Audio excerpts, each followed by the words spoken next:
This is Sophina DeJesus, and today we're going to talk a little bit about life post-gymnastics and what she did to keep gymnastics fun and enjoyable and all of that stuff. So if you want to go ahead and give a little intro about who you are, if people have never heard of you. Okay. Hello, guys. My name is Sophina DeJesus. I also go by Sophina the Diva, literally since I was like 6 years old, because I'm definitely a diva, but I'm the good type of diva, and there's good types of divas. I promise you. I'm one of those.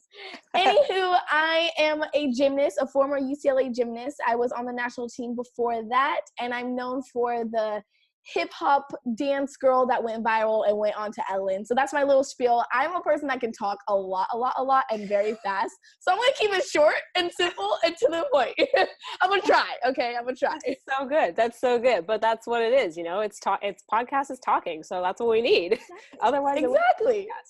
So, right. I mean, you have been a gymnast like your whole life. When did you really start gymnastics? Okay, so I started flipping around like at home, and my mom put me in in a gymnastics class when I was 2. And I'm gonna keep this story short because it could really go a long time. I'm telling you, I could go into depth. And they were like, oh, you know what? We're gonna put her in this special class. And my mom was like, oh no, this is too serious for a 2-year-old. So she took me out. I went to like a YMCA type of gym and just was like, just to have fun. And finally, then I went back like to actually pursue it when I was 6. And that's when I started competitively doing gymnastics. But gymnastics is definitely a sport, yeah. Yeah, so I did it like just for fun. I was in literally my mom. I'm a crazy, like energetic person. Now I know how to maintain it like at times. But you know, when you're a kid, you don't know how to do that. So my mom's like, okay, this girl has too much energy. Yeah. I'm putting her in every sport imaginable. And I did like literally name a sport, and I probably did it like crazy. Okay. And so when you came back in, you started, like you went straight to team instead of pre-team or anything?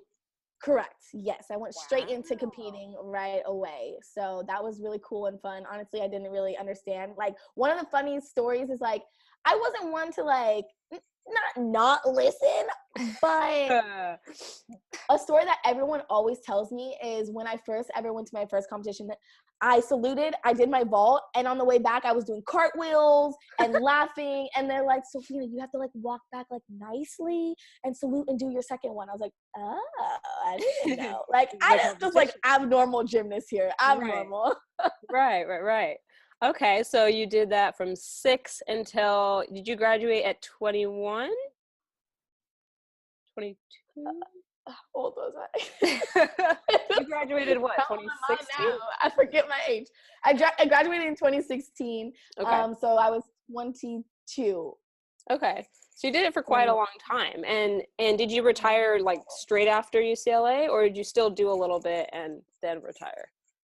So as of now, so I quit a lot of times during my 15 years of gymnastics. I probably quit maybe like 3 times. Wow. One because of injury, because I fractured my back. And the other times because I wanted to pursue my other loves, which is acting and dancing. So I did that for quite some time. So that was really great. But I went back into gymnastics because gymnastics is technically a young sport. You could do it for as long as you want, but competitively, you know, like you're retired at a young age, and people always think it's funny because I call myself a grandma in but you are, yeah. I am, like I am, yeah. Or we are. Yeah. But yeah, I pretty much competitively retired right after UCLA. Okay. But I still do it every now and then, you know, for certain events and things like that. Right. So like since retiring, how would you describe your life post gymnastics? Like, what's your identity? What's your purpose? Do you like? Right. It's really amazing, honestly, because being an elite gymnast, I was always in the gym, so I didn't have much time to explore the world. And then going into college was a different version of exploring the world, but then also not as much, because yes, hours, like training-wise, was a lot less, but then you have to worry about going to class and all that stuff, as you do in high school as well, but just a little bit more, I would say. Right. So now I feel like I'm exploring the world, exploring my mature self a little bit more, and it's just really fun just seeing like the different avenues that I can take and do with who I become and who I want to be. Right. Okay. Mm-hmm. So with the elite to college, what would you say the biggest difference was? there, just besides like discovering, okay, besides like besides the scheduling, yeah, I would say mindset I wise. was mindset wise. Hmm. I had to think of this. I love them both. Honestly, they're both amazing, but they're both super different. Yeah. And I don't want to downplay one more than the other. But where I love competing elite wise, but in college, I felt like I had more freedom to be more of myself. Right. I got to do my hip hop dancing, especially my senior year. I got to be who I am instead of like a part of me, if that makes sense. Right. And like fitting into what elite that is. one Yeah. box. Exactly. Absolutely. So okay, it's definitely a difference. And then like I love performing. So I feel like in college you get to like really perform. And like, especially like on floor, I got to like bring the audience in, look at the audience. So it was more about like the performing aspect in college. So that's what made it so much fun. And the fans cheering and you go high five them. It's just like, it's just a different environment. It's really that's fun. true. Yeah, I mean, I worked those meets. I remember seeing you. It's just, it's totally you perform. Right, you know. It's yeah. Okay, perfect. So, I mean, just kind of going off of that, what did you do to keep gymnastics fun and enjoyable? Because practices are not easy, and training is not easy, and you know, getting in trouble, or your coach is telling you to do this, or waking up early for practice. You know, like all of that can feel like a chore or a job. So, how did you said you quit a couple of times, and maybe you can elaborate on why that happened, but like, you know, how did you keep it fun? Right. So like kind of how I said, where I wasn't like always in gymnastics the whole time. I think that's kind of how I got in and out of the mindset of always being super strict. I was strict in gymnastics, but my favorite part of gymnastics was the performing aspects, not so much the training part. But I mean, but you have to train, you have to work hard. That's life. But when you're younger, you don't really realize that, but until you get older, you're like, okay, how do I don't know if I'm, sometimes you get stuck in that mentality of like, are you having as much fun as you thought you used to be having? Or that was not the proper lingo, but you get what I'm saying? I think I get it. You know what I'm saying? Yeah. But I think that doing those three things in cahoose was always really fun. But then also in gymnastics, like during practice, I would have games. Like I remember one game in particular because it was just the most recent when I was in college. My favorite color is sparkles. Now a lot of people will say that sparkles is not a color, but it's a color. Okay, so for all you guys that are listening, sparkles is a color. All my kiddos would definitely agree. Okay, so sparkles. Everyone knew I love sparkly stuff. Okay, so we had this one game in practice at UCLA, and vault was never my strongest. That's not my favorite at all.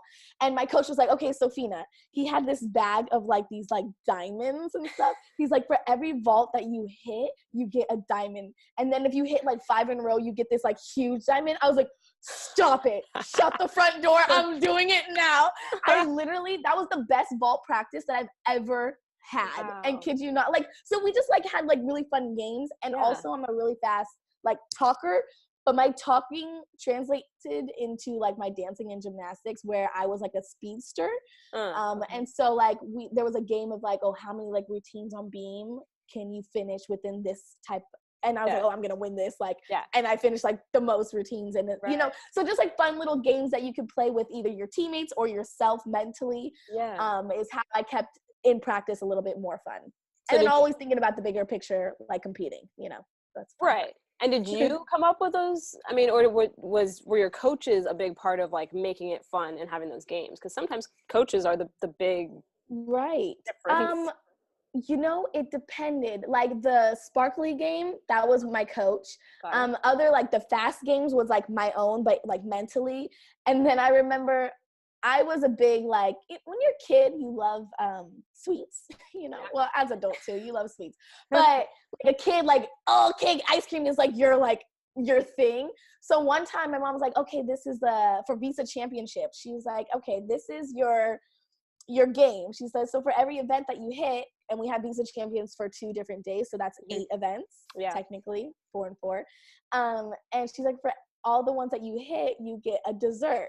Now, she wasn't really, like, serious. I know. She wasn't really serious, but I thought she was serious because, like, who would give their kid, like, 8 desserts? Right. But I was like, well, mom, I know, right? My mom's the coolest ever. Like, she's the best mom. Like, oh, I love my mom. But that literally, I like hit all the events and like had a great like 2 visa championship meets, and it was amazing. So that was like a little game that we played as well. So I don't know. I've had so many little games that I played that I feel like really enhanced having more fun. Right. And, yeah.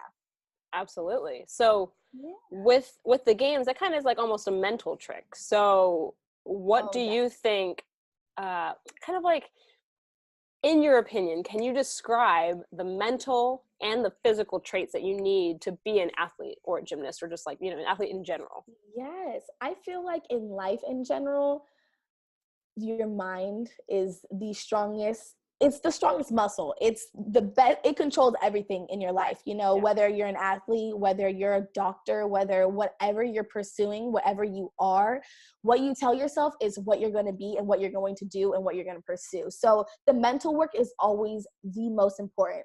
My best explanation would be when I fractured my back. I was out for months, a really long time, and I didn't get to do anything. And I focused on my mental ability, and I visualized every night, every morning. When I was working out, I would visualize every single thing. I visualized, and when I came back, it felt like I never left, and I was stronger and better than when I had fractured my back. So your mind is super, super important, and I think that's the biggest aspect in being an athlete and being the best version of yourself. Absolutely. So when did you fracture your back?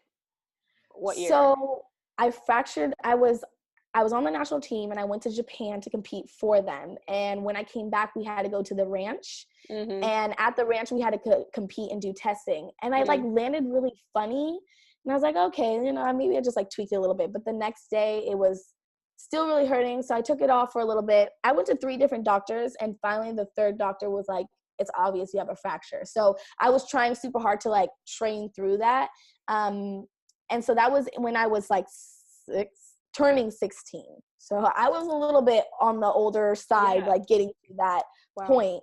So it was really devastating and sad and all that shenanigans, because, you know, I wanted to go to like Olympic trials and possibly Olympics, and that was definitely the goal. I mean, I was on the right track. I was on the team and stuff like that. But I feel like everything happens for a reason, for sure.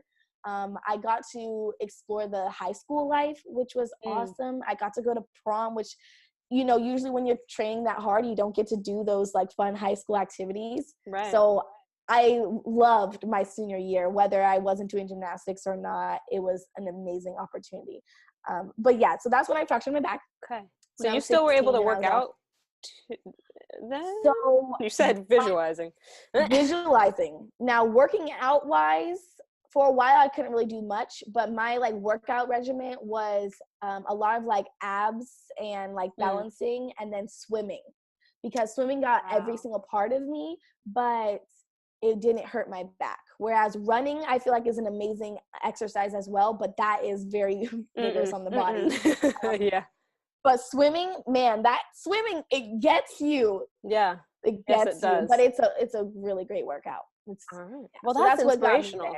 You know, like you fractured your back and you still managed to come back. And that in itself is an inspiration. I know Ariana Berlin has a very similar story. Both UCLA gymnasts. And we both went to the same club too. How funny. Oh, you did? I didn't know that. Oh, very cool. So if women, you know, like the program that I have is for women primarily, only. Eventually we'll see if we do men. But if women are trying to get that inner athlete back, or they were a gymnast or they were an athlete and they want to feel back in shape, you know, but they maybe have tried everything, or they feel maybe it's just not for me, or I don't have the resources, I don't have the money, I don't have anything like that. What advice can you give them to get back in touch with that inner athlete? Like I had said before, like your mental is like so strong, and your inner athlete is always within you, like always. Especially, you know, when you retire, you know, you feel like you're free sometimes, like, oh, I'm free to do whatever you want. But then sometimes life is like goes a little haywire, and you're so used to structure that you're like, okay, I need to go back to structure. So when you think about what you did before, structure always works, no matter what. Yeah, you feel like you have your freedom, you know, you don't have to be all this. Yeah. But that's what works. And you can you free yourself up a little bit more because, you know, you don't maybe have to do exactly what you did before. Right. But structure is what always works. Your mind is the most powerful. So if you tell yourself, you know, okay, this is what I did before, Right. it's just all about your regimen. It really is, you know, going back to your roots, Yeah. what worked, what didn't work, and trying to plan it out. And obviously, like, help is always great, you know, help, accountability. You need that. You know, you can't do everything on your own. Oh, 100%. I just wrote a blog about this. So that's so funny. That's Really? exactly what I said. I was like, that structure, you know, you might not be working out 5 days a week again, but, you know, pretend like you have to go to practice. Like, keep that momentum going and don't just stop it, because that is what worked for you. And you know, because that's you and those are your results. So I love that you said that.